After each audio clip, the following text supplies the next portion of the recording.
नमस्कार. Banking, finance, loan investment हे सोपं करून सांगणारं मराठी यूट्यूब चॅनल चला पैसा येऊ द्या. यामध्ये तुमचं स्वागत आहे. जे आज पहिल्यांदा आमचा व्हिडिओ बघतायत त्यांच्यासाठी एक विनंती आहे की सबस्क्राईब बटनवर क्लिक करून बेल आयकॉनवर क्लिक करा. जेणेकरून बँकिंग फायनान्स रिलेटेड जे काही फ्युचरमध्ये व्हिडिओ येतील ते तुम्ही पाहू शकता. आज आपण एक नवीन टॉपिक आणतोय. नवीन टॉपिक आपण डिस्कस करणार आहोत की मेडिक्लेम का रिजेक्ट होतात. मेडिक्लेम म्हणजे हेल्थ इन्शुरन्स. बरेच लोक हेल्थ इन्शुरन्स काढतायत आणि रिजेक्ट होत आहेत. ज्यावेळी आपण त्यांना क्लेमसाठी डॉक्युमेंट्स देतो, रिजेक्ट होत आहेत. तर सगळ्यात महत्वाचे काय काय प्रॉब्लेम्स आहेत ते आज आपल्याला डिस्कस करायचे आहेत. की ठराविक आजारांसाठी प्रतीक्षा कालावधी असतो. हे खूप मोठी गोष्ट आहे बरं का. या गोष्टींचा विचारच केला जात नाही. ज्यावेळी आपण मेडिक्लेम परचेस करतो, कुठल्याही कंपनीचा हेल्थ इन्शुरन्स असू दे, कुठल्याही कंपनीचा मेडिक्लेम असू दे, तिथल्या अटी आपण वाचल्या पाहिजेत. आपण बऱ्याचदा काय होतं की आपण एजंट कडून पॉलिसी घेतो. बऱ्याचदा दोन गोष्टी असतात. एक, एजंट तेवढा अभ्यास केलेला एजंट नसतो. एखाद्या पॉलिसीचा एजंट जो अभ्यास केलेला नसतो आणि त्यांना अभ्यास केलेला नसल्यामुळं आपल्यालाही प्रश्न पडत नाहीत आणि आपल्याला त्याचं नॉलेज येत नाही. दुसरी गोष्ट असते की अभ्यास केलेला एजंट असतो, परंतु स्वतःच्या स्वार्थासाठी चुकीच्या पॉलिसी किंवा काही महत्वाच्या अटी असतात त्या आपल्याला सांगितल्या जात नाहीत. जर आपण त्या सांगितल्या तर आपण कदाचित इन्शुरन्स घेणार नाही, या भीतीने तो एजंट आपल्याला काही माहिती लपवून ठेवतो. त्याच्यामुळे कुठला पण इन्शुरन्स घेताना, मेडिक्लेम घेताना आपल्याला त्याच्या बारीक सारीक गोष्टी आपल्याला समजल्या पाहिजेत. ओके. त्याला एक इन्शुरन्स डॉक्युमेंट असतं, ते त्याच्याकडे मागून घ्यायचं. त्याच्यामध्ये सर्व इंग्लिशमध्ये दिलेलं असतं, कुणाकडून तर समजून घ्यायचं. नाही समजलं, कुठलाही एजंट तुमच्याकडे येऊ द्या, कुठलीही कंपनी तुमच्याकडे येऊ द्या, त्यांना एवढंच विचारा की या मेडिक्लेम मध्ये वेटिंग पिरियड किती आहे. वेटिंग पिरियड म्हणजे प्रतीक्षा कालावधी. जनरली जनरली जर बघायला गेलं तर कुठल्याही मेडिक्लेम मध्ये वेटिंग पिरियड हा कमीत कमी 30 दिवस ते 60 दिवस असतो.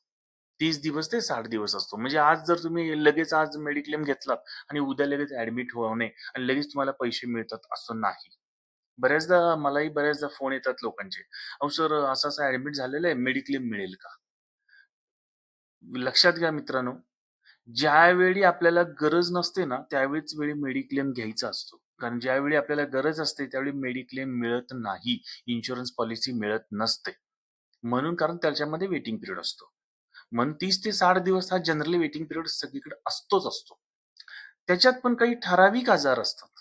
ठराविक आजार, समजा काही मोतीबिंदू असेल किंवा अजून काही कॅन्सर वगैरे असेल किंवा डायबिटीस असेल, अशा बऱ्याच काही ठराविक आजारांच्यासाठी आहे ना, प्रतीक्षा कालावधी असतो जो कमीत कमी 1 वर्षापासून ते जास्तीत जास्त 4 वर्षापर्यंत असतो. म्हणजे पॉलिसी घेतल्यापासून पहिले 1 वर्ष किंवा पुढचे 4 वर्ष हे आजार ह्याच्यामध्ये कव्हर केले जाणार नाहीत. जरी तुम्ही आजारी पडलात तरी तुम्हाला याच्यासाठी पैसे मिळणार नाहीत. याला म्हणतात वेटिंग पिरियड. दुसरी गोष्ट, ऑलरेडी काही आजार असतात लोकांना. लोकांना जसं डायबिटीज असू शकतो, ऑलरेडी मोतीबिंदूचं ऑपरेशन झालेलं असू शकतो. तर असे जे आजार आहेत, तर अगोदर जर झालेले असतील, आपण त्यांना कळवलेलं असतं पॉलिसी घेताना. तर यांना सुद्धा ह्याला म्हणतात अ, अ, अगोदर असलेले आजार. तर हे जे आहेत ना, ह्यांना वेटिंग पिरियड असतोच असतो. पण त्याच्यासाठी पण कमीत कमी 1 वर्षापासून तर जास्तीत जास्त 4 वर्षासाठी असतो. आता नवीन पॉलिसी सुद्धा मार्केटमध्ये येत आहेत बरं का, की ज्याला वेटिंग पिरियड 0. पण त्या केसमध्ये त्याचा जो प्रीमियम असतो ना, तो नॉर्मल पॉलिसीपेक्षा डबल टिबल असू शकतो. लक्षात आलं का? त्यामुळं ज्याला वेटिंग पिरियड अजिबात नको आहे, त्यांच्यासाठी सुद्धा सुविधा आलेल्या आहेत. पण त्याचा जो प्रीमियम आहे, वर्षाला भरायचा जो हप्ता असतो, तो याच्या दुप्पट-तिप्पट असू शकतो. त्यामुळे वेटिंग पिरियडमुळं आपला मेडिक्लेम रिजेक्ट होऊ शकतात. आता दुसरी गोष्ट एक याच्यामध्ये अशी आहे, की ठराविक आजारांसाठी नॉन कव्हरेज लिस्ट असते.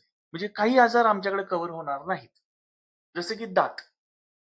बऱ्याच ठिकाणी दाताचं कुठलंही ऑपरेशन फक्त ऍक्सिडेंट सोडून बरं का, म्हणजे रूट कॅनल असेल, दाताचं काही अजून काही कॉस्मेटिक सर्जरी असतील, तर अशा प्रकारचे कुठलेही आजार कायमस्वरूपी आमच्याकडे कव्हर होणार नाहीत, अशा बऱ्याच कंपन्या म्हणतात.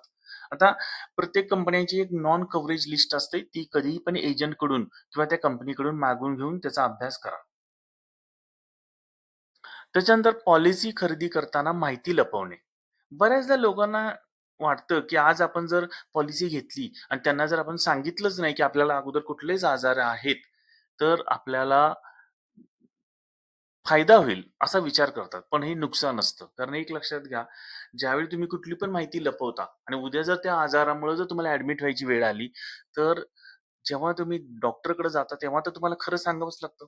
पण डॉक्टर तिथे खरा रिपोर्ट देतोच आणि तो रिपोर्ट तुम्हाला इन्शुरन्स पॉलिसीनं पण कळतो. मग अशा वेळेला समजा एखाद्याला ऑलरेडी मोतीबिंदूचं ऑपरेशन झालेलं आहे किंवा अगोदर त्याला कुठला तर त्रास होतोय, हार्ट अटॅक येऊन गेलेला आहे किंवा डायबिटीज ऑलरेडी आहे.